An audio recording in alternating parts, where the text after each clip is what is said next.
Hi, Brent from Revive Auto Detailing in Greenland, New Hampshire, here today to talk to you about the safe way to remove sap from the exterior of your vehicle. So as you can see, partially at least on this vehicle, there's lots of sap all over here. Probably the hood, I would guess, has 50 to 75 spots of sap on it, and it's going to be a time-consuming process. But I'm going to walk through the safe way to go about doing this and some of the things to watch out for. So we're going to start with using 91% rubbing alcohol. That's really the product. I'm sorry, that's backwards. But anyway, you got to use a solvent. You need to use something that's going to break down and soften up the sap on there. What you don't want to use is force or friction. We often get cars in here where people go after trying to get sap off their car, and they'll put something on there and they'll rub it. And all you're doing, if you're using a solvent, you're going to soften up the sap on the vehicle, but you're also going to soften up the clear coat on the vehicle. So if you do that and then you start scrubbing, you're much more susceptible to leaving scratches on the vehicle. So the scrubbing in a soft clear coat, as well as the environmental contaminants that are inside the sap, are going to get picked up in your microfiber. And you always want to start with clean microfibers, but they're going to get picked up and you're just going to end up scrubbing them in there if you choose to use force or friction. So you want to let the solvent do its job, and it's a simple process where a Q-tip, actually I've got some detailing cleaning tools here, but a Q-tip is an even better solution. And you want to apply it right on top of the sap. So you're trying to minimize the amount that's going to get on the painted surfaces. Now, it's not a risk to be on the painted surface for a short amount of time, but you don't want it to sit on there for a long time. So I'm just applying it directly to the sap, so we're going to get the best results where we want it.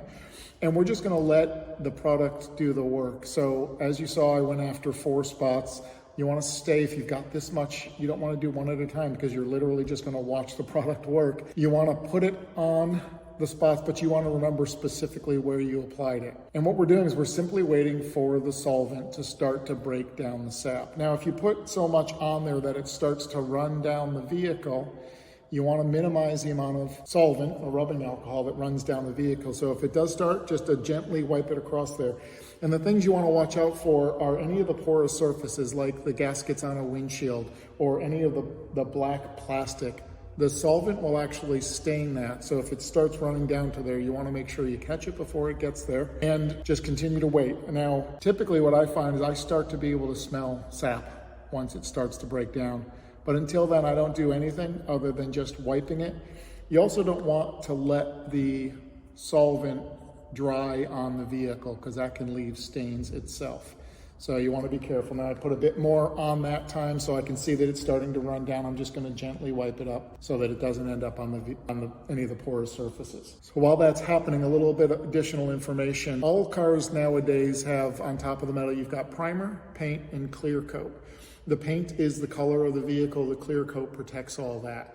So you've got a protective layer of clear coat that you can work with to remove these. At some point, you can go all the way through the clear coat, or the sap can etch all the way through there. Now, on a vehicle like this one, this is what's called pearl coat. So you've got primer, paint, and clear coat, but in the clear coat, there's a tint or some light coloring, so that when sap gets on a car that has pearl coat, it actually starts to take away the color. And you'll see when these sap spots come off that there's going to be discoloration under there. There's nothing you can do about that. The sap is eaten into the clear coat. The color that was there is now gone. So where it was a pearlescence look to the vehicle, now you just see the white that's below. And it's going to leave the car very blotchy when all is said and done, regardless of all the steps that we do. Now, taking it off is going to minimize continuing negative impact to the paint on this, but you're not going to get back the nice look without repainting this. So I guess the message here, if you do have a pearl coat vehicle that's new and doesn't have sap on it now, consider something like ceramic coating.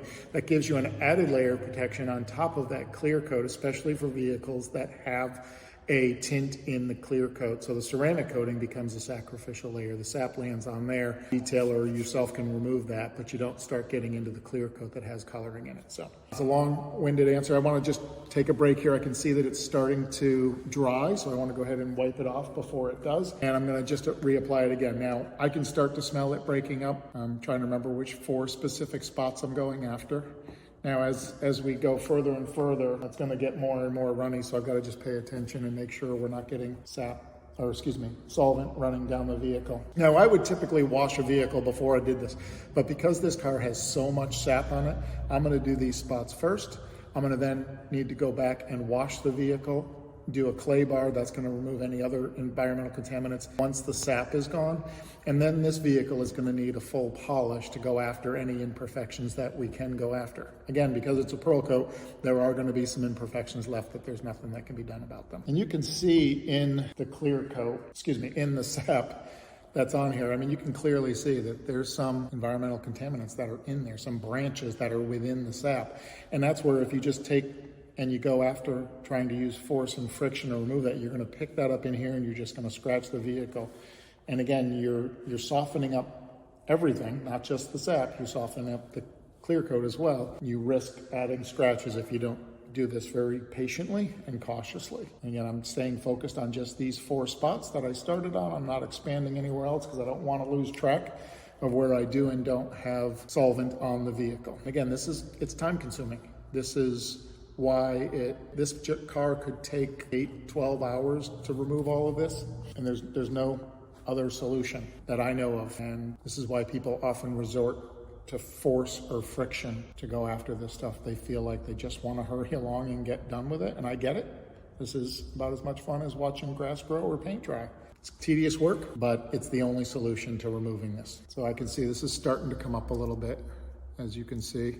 So we've gotten all the sap off there. There's still a little bit holding it on here, but we're starting to see the sap go away. So as I get closer to the end, I start feeling it. Can I feel, obviously I can see stuff here, here, and here. There's a spot right here that it's not as obvious, but I can still feel that there's a bump there, which indicates that there's still sap on the vehicle. So I need to keep going on all these spots. All right, so we're nearing the end now. I had one that's here that's totally gone. And one that's here that I can still feel a little bit of bumps, tiny little bump right there. And then there was another one in this general vicinity, but it's totally gone.